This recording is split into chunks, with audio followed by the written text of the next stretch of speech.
ഗൃഹാതുരമായ സ്മരണകളുണർത്തുന്ന, വ്യത്യസ്തമായ താളങ്ങൾ സമ്മാനിക്കുന്ന, ശ്രദ്ധേയമായ ഏറെ ഗാനങ്ങൾ സംവിധാനം ചെയ്തിട്ടുള്ള ഒരു പ്രതിഭാധനനാണ് ഇന്ന് മേഘരാഗത്തിൽ അതിഥിയായി എത്തിയിട്ടുള്ളത് ശ്രീ കൈതപ്രം വിശ്വനാഥൻ നമ്പൂതിരി. ഏറെ സ്നേഹത്തോടെ, ഏറെ ബഹുമാനത്തോടെ അദ്ദേഹത്തെ നമുക്ക് മേഘരാഗത്തിലേക്ക് സ്വാഗതം ചെയ്യാം. സർ, മേഘരാഗത്തിലേക്ക് സ്വാഗതം.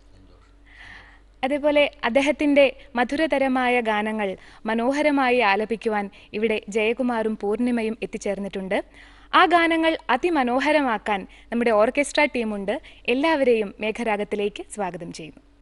രാജരഥങ്ങൾ ഊർവലം തേടിപ്പോകുന്ന മധുരാ നഗരിയുടെയും കരിനീല കണ്ണഴകുള്ള കണ്ണകിയുടെയുമൊക്കെ കഥ അനാവരണം ചെയ്യുന്ന ആ മധുരമായ ഗാനം എല്ലാവരുടെയും മനസ്സിൽ ഇപ്പോഴുമുണ്ട്.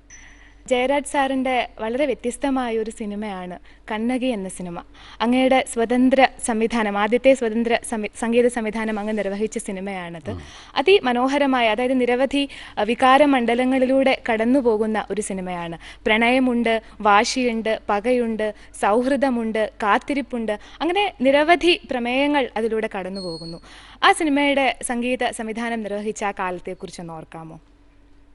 വളരെ, അതായത് ഈ കണ്ണകി തുടങ്ങുന്നതിന് മുമ്പ് തന്നെ ജയരാജ് സാറായിട്ട് അടുപ്പാണ്. കാരണം എൻ്റെ ജ്യേഷ്ഠൻ്റെ സഹായിയായിട്ട് ഓർക്കസ്ട്ര ചെയ്തിട്ടാണ് ഞാൻ ഈ ഫീൽഡിലേക്ക് വരുന്നത്. ശ്രീ കൈതപ്രം ദാമോദരൻ. അതെ, ഏട്ടൻ്റെ പാട്ടുകൾക്ക് ഓർക്കസ്ട്ര ചെയ്തുകൊണ്ടാണ് ഞാൻ ഈ രംഗത്തേക്ക് വരുന്നത്.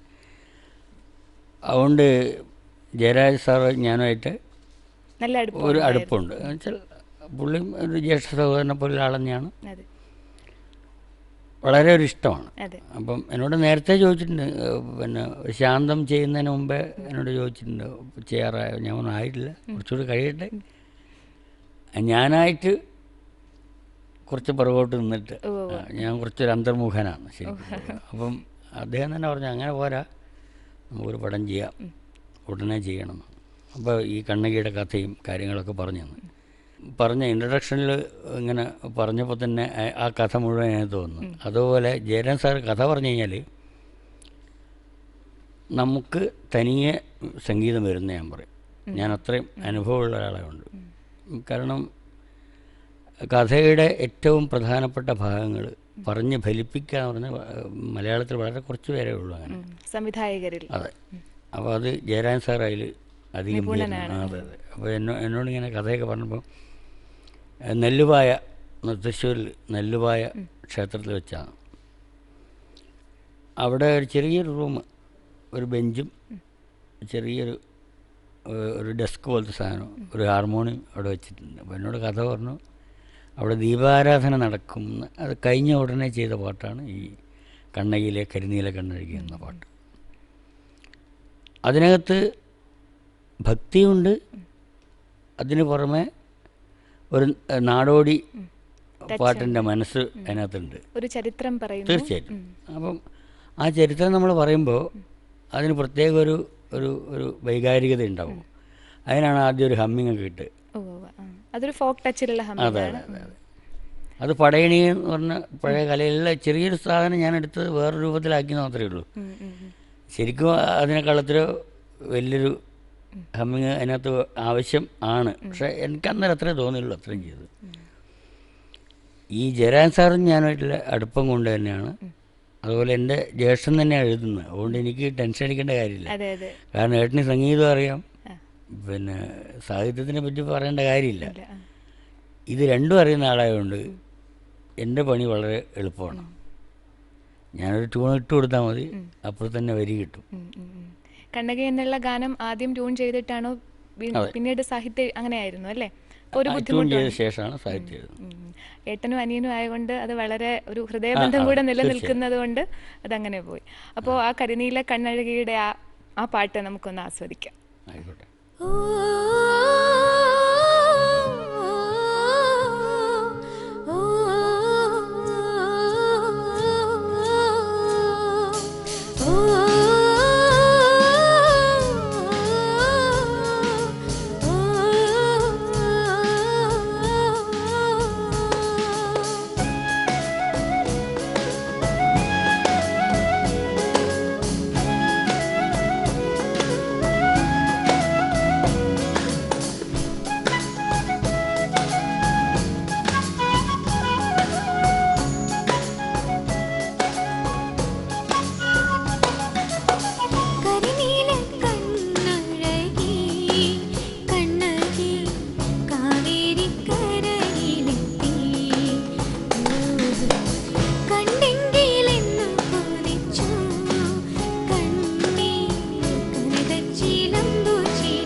സർ, അതേപോലെ തന്നെ കണ്ണകി എന്ന സിനിമയ്ക്കകത്ത് വളരെ ഒരു ഫിലോസഫിക്കൽ ടച്ചുള്ള ഒരു പാട്ടും കൂടെ ഉണ്ട്, ഇനിയൊരു ജന്മമുണ്ടെങ്കിൽ. വളരെ മനോഹരമായ പാട്ടാണ് അത്. നേരത്തെ പറഞ്ഞതിൽ നിന്നും വ്യത്യസ്തമാണ്. അത് വരി എഴുതിയ ശേഷം ട്യൂൺ ചെയ്തതാണ്. ആദ്യം വരി എഴുതി വരി എഴുതി എൻ്റെ കയ്യിൽ തന്നിട്ട് കവിത്വം കുറച്ച് കൂടുതലുണ്ടെന്ന് ഉണ്ടാവും. തീർച്ചയായിട്ടും ആ കഥയുടെ ഒരു അംശവും അതിനകത്ത് നല്ല രീതിയിൽ പ്രതിഫലിക്കുന്നുണ്ട്. അപ്പോൾ അത് എഴുതിയതിന് ശേഷം ചെയ്തതാണ്. അത് കവിതകളിലെ, എനിക്ക് തോന്നുന്നു കവിതയിലെ വാക്കുകൾ വസന്തങ്ങളാകുന്നത് ആ വാക്കുകൾക്ക് ഉചിതമായിട്ടുള്ള സംഗീതം കടന്നു വരുമ്പോഴാണ്. അങ്ങ് മുൻപ് പറഞ്ഞ പോലെ തന്നെ അങ്ങയുടെ ഏട്ടൻ എഴുതിയ വരികൾക്ക് അങ്ങ് സംഗീതം പകരുമ്പോൾ ആ ഒരു ഹൃദയബന്ധം കൂടെ അവിടെ ആവർത്തിക്കപ്പെടുന്നുണ്ട് അല്ലേ? അപ്പം അത്ര മനോഹരമായി ആ പാട്ട്. അതേപോലെ കണ്ണകി എന്ന സിനിമയുടെ പശ്ചാത്തല സംഗീതവും നിർവഹിച്ചിട്ടുള്ളത് അങ്ങാണ്.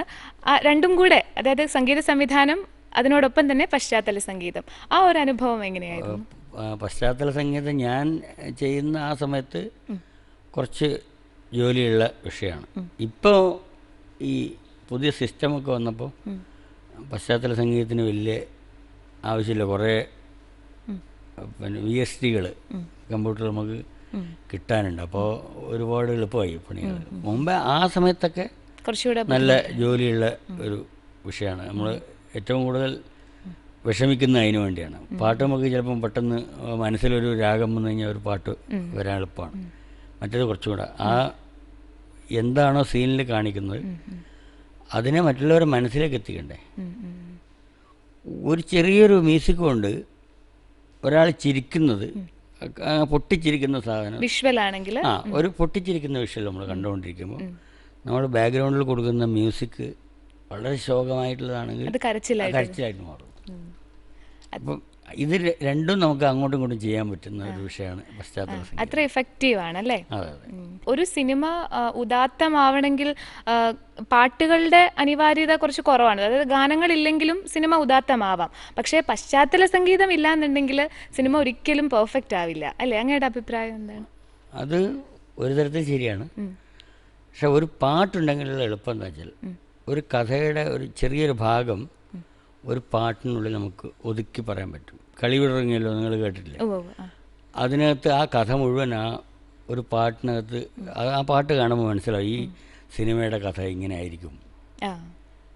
അപ്പോൾ പാട്ടിനെ കൊണ്ട് വേറൊരു ഗുണമുണ്ട്. പാട്ടിനെ കൊണ്ട് നമ്മളൊരു ചെറിയ സബ്ജക്റ്റ് ഇടയ്ക്ക് നമുക്ക് കംപ്ലീറ്റ് ചെയ്യാൻ പറ്റും ഈ ഒരു പാട്ട് കൊണ്ട്. മറ്റേ ബാക്ക്ഗ്രൗണ്ട് മ്യൂസിക് എന്ന് പറയുന്നത് ഇതിൻ്റെ ഭാവതലത്തിന് നമ്മൾ ഒരു മാറ്റി വേറൊരു ഭാഗത്തേക്ക് കൊണ്ടുപോകാം. അപ്പോൾ ഇനിയൊരു ജന്മമുണ്ടെങ്കിൽ എന്നുള്ള ആ പാട്ട് ഏത് രാഗത്തിലാണ് അങ്ങ് ചെയ്തത്? അത് ജനസമ്മോഹിനി എന്നുണ്ട്. അങ്ങനെ ആണ് ഞാൻ ധരിച്ചിരിക്കുന്നത്. ഈ ജനസമ്മോഹിനി ആണോ എന്ന് ചോദിച്ചാൽ അത് പിന്നെയാണ് ഞാനത് അറിഞ്ഞത് ഇന്ന രാഗമാണ്. ഞാൻ ഒരു പനിസഗ മകരി നീന്ന് കൊടുത്തത് മാത്രമേ ഉള്ളൂ. ഇനിയൊരു ജന്മമുണ്ടെങ്കിൽ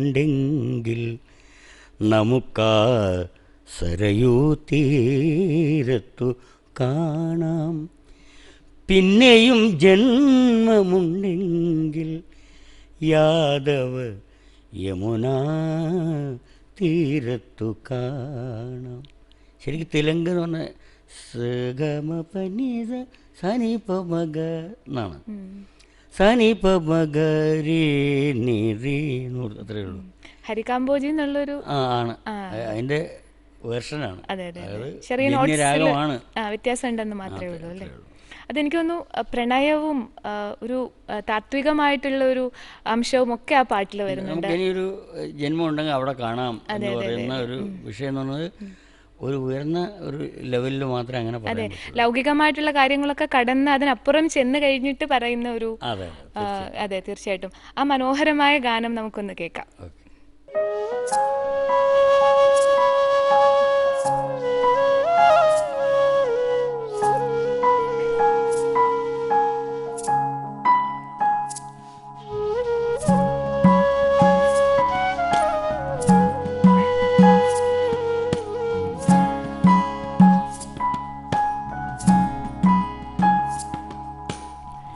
ഇനിയൊരു ജന്മമുണ്ടെങ്കിൽ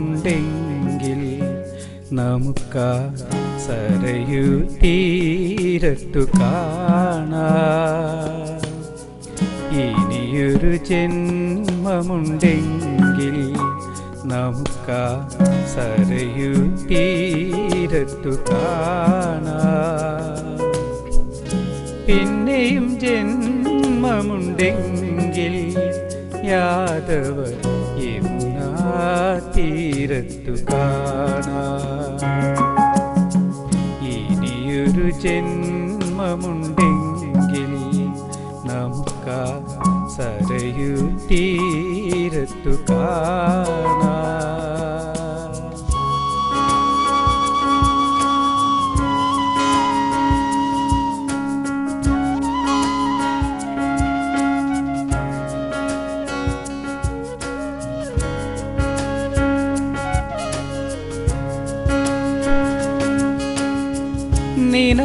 നിനക്കുറങ്ങാൻ അമ്മയെപ്പോലെ ഞാനുണ്ണാതുറങ്ങാതിരിക്കാം.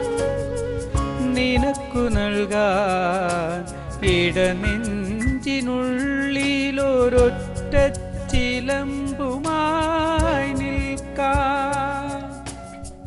പണയപ്പെടുമ്പോഴും തോറ്റുകൊണ്ടെന്നും പാഞ്ചാലിയായി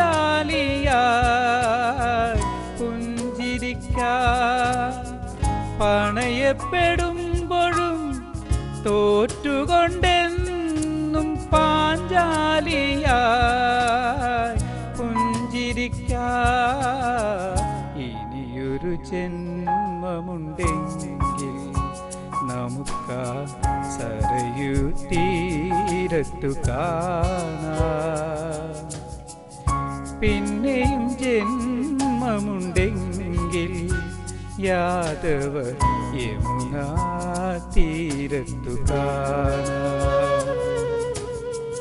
ഇനിയൊരു ജന്മമുണ്ടെങ്കിൽ നമുക്കാ സരയൂ തീരത്തു കാണാം.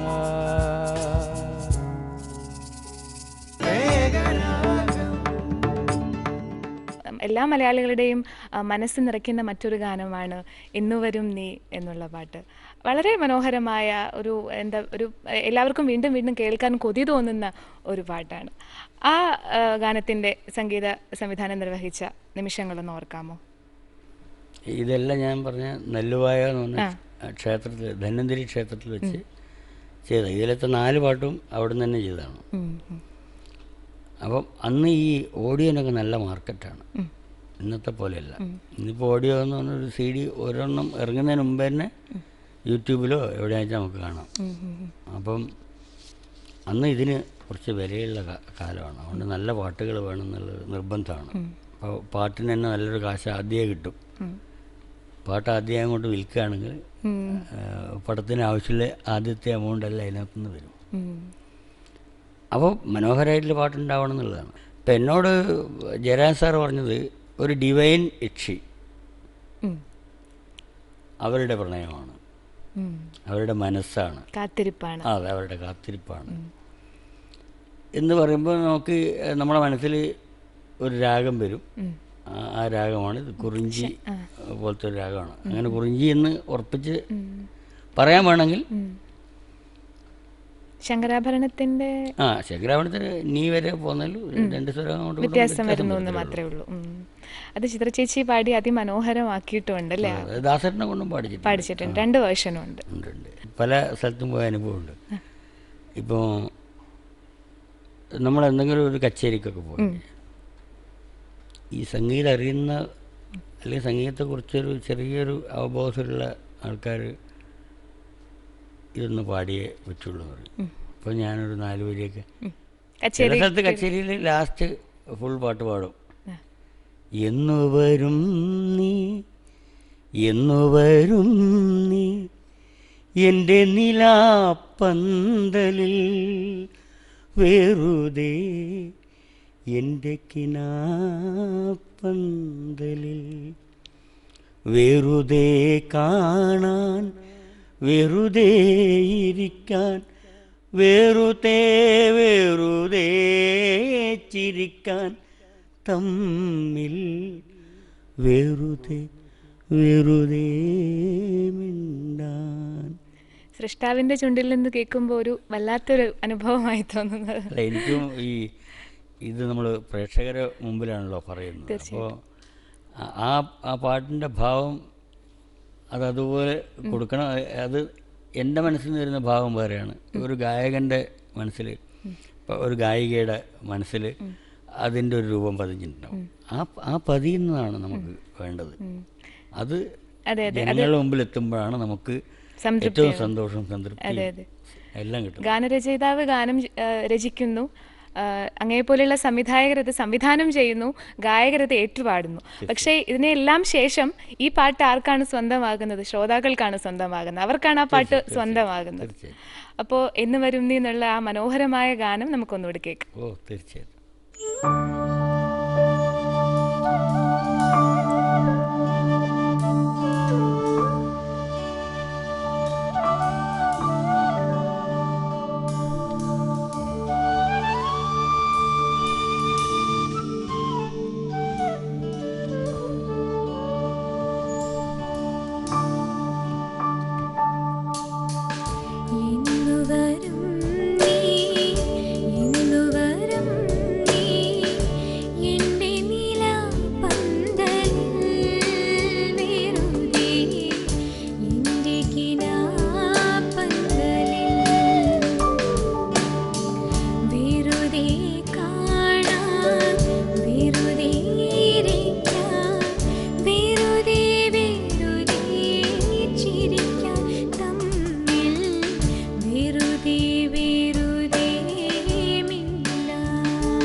Sare ma pa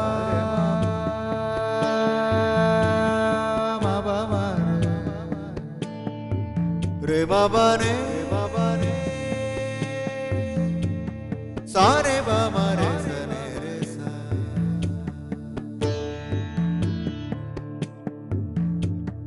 dom dom dom dom dom dom do do do de ra na na